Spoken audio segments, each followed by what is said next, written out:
Howdy y'all, this is K1 Locks. Today I come at you with a Brinks 164-38011. Let's see what it takes to get into this thing.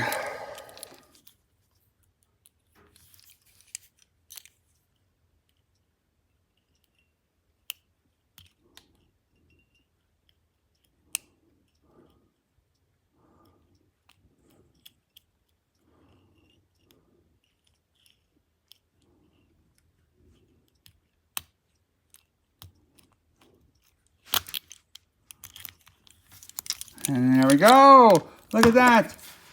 That took less than 40 seconds. How awesome is that? Awesome in the picking thing, but not in the security things. So this thing would probably be a piece of crap. Have a good day. Thank you for watching. Be safe, be legal, be the lock.